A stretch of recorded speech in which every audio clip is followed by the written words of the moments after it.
ரசூல்லா பிறந்ததுல இருந்து நம்ம கொண்டு வரவே இல்லை. அப்படி ஒரு முன்மாதிரிய ரசூல்லா கற்றுக் கொடுத்து இருந்தால் சஹாபாக்கள் அப்படியே அந்த வருஷத்தை ஆரம்பிச்சிருப்பாங்க. முதல் பாயிண்ட் அது. ரெண்டாவது என்ன, இப்ப நமக்கு ரசூல்லா பிறந்தாங்கல்ல, பிறந்ததுனால நமக்கு எந்த ஒரு நன்மையும் கிடையாதுங்க. இதுல நமக்கு நன்மை இருக்குது, நபி ஆனாங்கள 40 வயசு, அதான் கொண்டாட வேண்டிய நாள். நம்ம ரசூல்லா பிறந்தாங்க, நபி அவ்வளவு ஆவலங்க, வஹீலாம் வரலங்க. யாராவது பேசிட்டு போமா? அப்துல்லாவுடைய மகன் முகமது பிறந்து அவர் பாட்டுக்கு வாழ்ந்து அவர் பாட்டுக்கு 60 மூத்தா போயிருந்தாருன்னா யாராச்சும் பேசுவோமா? நமக்கு என்ன, எத்தனை பேர் பிறந்தாங்க, எத்தனை பேர் மூத்தா போனாங்க, நம்ம ஏன் பேசுறோம்? அந்த 40வது வயசுல அல்லாஹ் ஒரு கிரீடத்தை வச்சானே, என்னுடைய தூதர்னு சொல்லி, அந்த கிரீடத்தினாலதான் அதை மதிக்கிறமே தவிர அவங்களை கொண்டாடுறோம். அப்ப நம்ம கொண்டாடக்கூடிய நாள் ஒண்ணு இருக்கு சொன்னா, என்னைக்கு அல்லாஹ் அவர்களை தூதரா நியமித்தானோ அதுதான் கொண்டாடப்பட வேண்டிய நாள். அந்த நாள் தான் ரமலான் மாசத்துல லைலத்துல் கத்ர் என்ற இரவு 1000 மாசத்தை விட சேர்ந்தது கொண்டாடிக்கிட்டு இருக்கிறோம். அது மார்க்கத்தில் உள்ளது. லைலத்துல் கத்ர் இரவுனா என்ன அர்த்தம்? குர்ஆன் அருளப்பட்ட இரவு. குர்ஆன் அருளப்பட்ட இரவுனா என்ன அர்த்தம்? நபியாக ஆக்கப்பட்ட இரவுன்னு அர்த்தம். அன்னைக்கு தான் நபியா அப்பாயின்மெண்ட் கொடுக்குறான் அல்லாஹ். முதல் இக்ராங்கிற வசனத்தை அருளுகிறான். அருளித்தான் தூதரா ஆகுறாங்க. ரசூலுல்லா தூதராக ஆன நாள், இஸ்லாம் பிறந்த நாள், குர்ஆன் தரப்பட்ட நாள் என்ற காரணத்துக்காக வேண்டி லைலத்துல் கத்ர் தான் அல்லாஹ் கொண்டாட சொல்றாங்க. லைலத்துல் கத்ரி கைரும் மின் அல்ஃபி ஷஹர். லைலத்துல் கத்ர் என்பது 1000 மாதங்களை விட சிறந்தது. இதை நம்ம கொண்டாடுறோம். இது மார்க்கத்தில் உண்டு. ஒன்னு ஹிஜ்ரத்தை கொண்டாடுறோம், மார்க்கத்தில் உண்டு. ரசூல் ஆனாங்களே, ரசூலுக்கு முன்னாடி வெறும் முகமது தான். அவங்க 40 வயசு வரைக்கும் உங்களை மாதிரி என்னைய மாதிரி ஒரு தாய் தந்தைக்கு பிறந்த மனிதர், நல்ல மனிதர், அவ்வளவுதான்.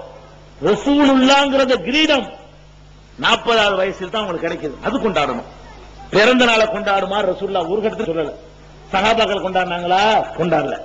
அதுக்கு தான் நாங்க என்ன சொல்றோம், ஏன்பா அல்லாஹ்வுடைய ரசூலா நியமிக்கப்பட்டாங்களே, அப்படி ஒரு அற்புதமான விழாவை அல்லாஹ் நமக்கு தந்திருக்கும் பொழுது நீ எதுக்கு மீலாது விழான்னு சொல்லி நீ கொண்டாடுற? பிற மதத்திட காப்பி அடிச்சு கொண்டு வர்ற? அது இன்னொரு மதத்தினுடைய கலாச்சாரம், காப்பி அடிக்காத இல்லன்னு சொல்லிடுறோம். மீலாது விழா கிடையாது. இது மார்க்க ரீதியான காரணம். அடுத்த காரணம் என்ன, நீங்க நடத்துற மீலாது விழாவை நாங்க பார்க்கிறோம். என்ன மீலாது விழா? இதே சென்னையில எத்தனை மீலாது விழா நானே பார்த்திருக்கிறேன். எதுக்காக பார்த்திருக்கிறேன்? இந்த மாதிரி சொல்வதற்காக வேண்டி போய் பார்க்கிறது. எல்லா மீலாது விழாவுடைய ஊர்வலத்தை நான் கவனிக்கிறேன். என்ன ஊர்வலம் நடக்கும் தெரியுமா? மீலாது விழான்னு ஒரு ஊர்வலத்தை ஆரம்பிப்பாங்க. எப்ப ஆரம்பிப்பாங்க?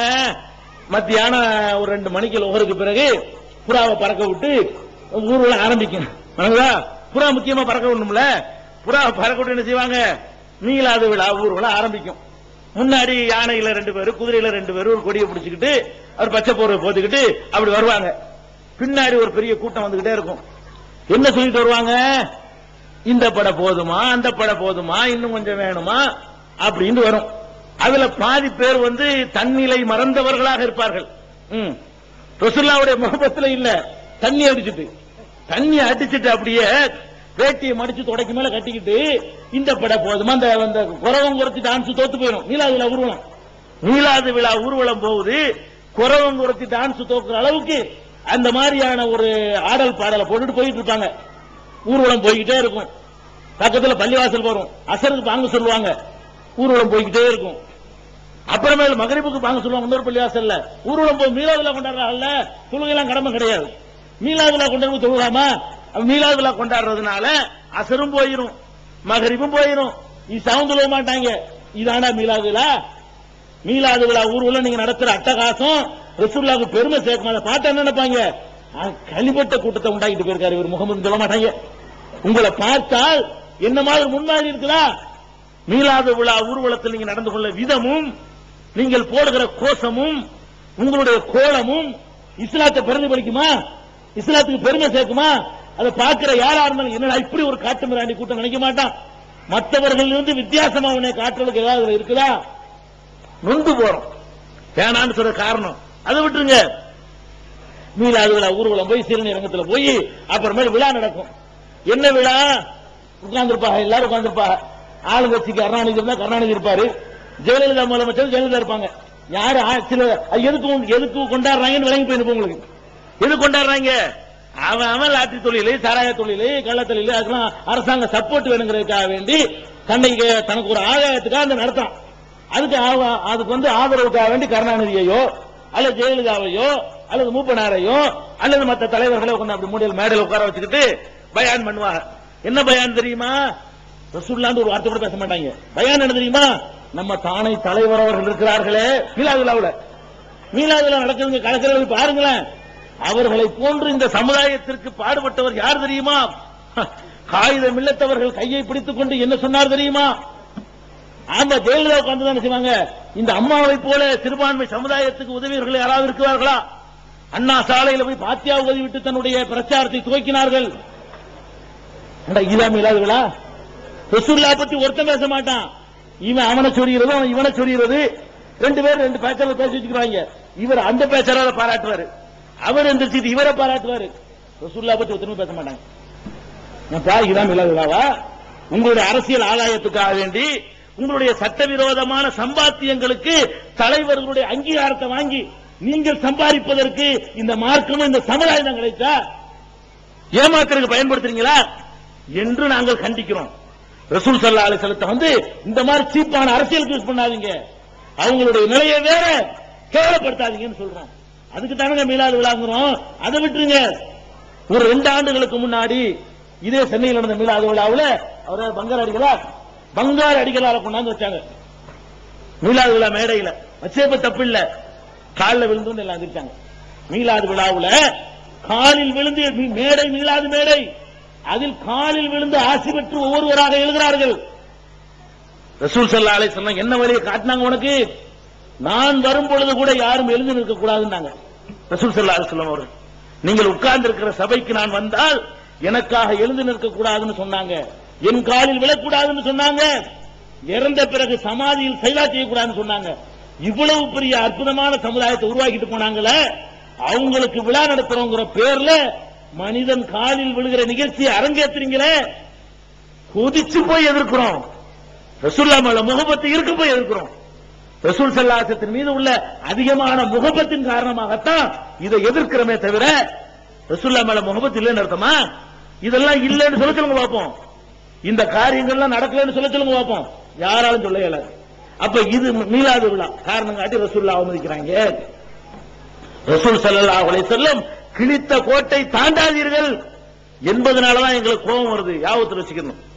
அடுத்து என்ன? ரசூலுல்லாஹ் விட்டுருங்க. ரசூலுல்லாஹ் திட்டுறாங்கிறது இவ்வளவுதான். நீங்க பாயிண்ட் 3 தான். மீலாது விழா இல்லமாங்க, மௌலிது இல்லமாங்க, செலவாத்து போலி செலவாத்து இல்லமாங்க, இதைத்தான் சொல்லி மக்களுக்கு இருப்பாங்க. இவ்வளவுதான். அடுத்து என்ன செய்வாங்க தெரியுமா? மகான்களை கேவலப்படுத்துறாங்க. அடுத்த குற்றச்சாட்டு என்ன? நம்ம மீது சொல்லக்கூடிய குற்றச்சாட்டுல அடுத்தது என்ன? இவங்களுக்கு மகான்களால பிடிக்காதுங்க. அவுலியாக்கள், பெரியார்கள், ஞானிகள், மேதைகள், மகான்கள் எல்லாம் இவங்களுக்கு காட்ட இயலாது அப்படின்னு சொல்லுவாங்க. மகான்கள் பிடிக்காதுங்கிறதுக்கு என்ன ஆதாரம்? நாம சில காரியங்களை எதிர்க்கிறோம். என்ன எதிர்க்கிறோம்? தர்காவை எதிர்க்கிறோம், மனிதன் காலில் விழுந்து சஜிதா செய்வதை எதிர்க்கிறோம், உண்டியல்ல காணிக்கை செலுத்துறதை எதிர்க்கிறோம், அவுலியாக்களுக்கு நேர்ச்சி செய்யறதை எதிர்க்கிறோம். இது மாதிரியான காரியங்கள் எல்லாம் கூடாதுன்னு சொல்றோம். உடனே என்ன செய்யறது? பத்தியா தர்கான அவுலியாவை பிடிக்காதீங்க, அவுலியாவை சைத்தான அவுலியாக்களுக்கு கண்டா பிடிக்காது அப்படின்னு சொல்லி ஒரு வாதத்தை வச்ச உடனே மக்கள் என்ன செய்வாங்க? சரிதா, இவங்க தர்காவில் இல்லைன்னு சொல்றாங்க அப்படின்றாங்க. ஒரு விஷயத்தை நீங்க வழங்கிக் கொள்ளணும். தர்காவே இல்லைன்னு நாங்க சொல்ற உண்மைதான். இறந்து போனவர்களுக்காக தர்கா கட்டக்கூடாதுன்னு நாங்க சொல்றோம். கட்டினால இந்த கொண்டாட்டம் நடத்தக்கூடாது நாங்க சொல்றோம். இடிக்க சக்தி அல்லாஹ் தந்தால், அந்த மாதிரி ஆட்சி அதிகாரம் தந்தா இடிச்சு தரமட்டமாக்கணும் என்பதுதான் ரசூலுல்லாஹ்வுடைய உத்தரவுன்னு நாங்க சொல்றோம். இதுல எல்லாம் மாற்று கருத்து கிடையாது. ஏன் சொல்றோம்? அவுலியா மேல வெறுப்புலையா சொல்றோம்? இல்ல, இந்த மார்க்கத்தின் மீது உள்ள பற்றினால் நாங்க சொல்றோம். அது என்ன பற்று? நபிகள் நாயகம் ஸல்லல்லாஹு அலைஹி வஸல்லம் அவர்கள் மரண வேளையில இருக்கிறாங்க. மூத்தா போறதுக்கு 5 நாள் இருக்கு. 5 நாள்ல மூத்தா போயிருவாங்க. அந்த நோய், அந்த நேரத்தில் என்ன பண்றாங்கன்னா, எந்திரிக்கிறாங்க, மூர்ச்சி ஆகுறாங்க, மறுபடியும் எந்திரிச்சு உட்கார்றாங்க, மூர்ச்சி ஆகுறாங்க, மர தண்ணி தெளிக்கிறாங்க, மறைச்சு உட்கார்றாங்க. இப்படியே நேரம் ஓடிக்கிட்டே இருக்கு. துளை கூட வர முடியல. அபூபக்கர் தொழுவ சொல்லிவிட்டு வர்றாங்க, மரமூர்ச்சியாக விழுந்துடுறாங்க. அந்த மாதிரியான ஒரு அன்கண்டிஷனா இருக்கிறாங்க ரசூல் ஸல்லல்லாஹு அலைஹி வஸல்லம் அவர்கள். அந்த நேரத்தில் 5 நாள்ல பேசினது பூரா இதை பத்தி தான். உணர்ச்சி வந்தவன பேசினது எதை பேசினாங்க, எது முக்கியமா அதை கரெக்டா சொல்லிட்டு போயிட்டாங்க. முகத்து வந்துருச்சுன்னு விளங்கின உடனே அஸ்ஸலாமு அலைக்கும் வரஹ்மத்துல்லாஹி வபரகாத்துஹு. அன்புள்ள சகோதரர்களே,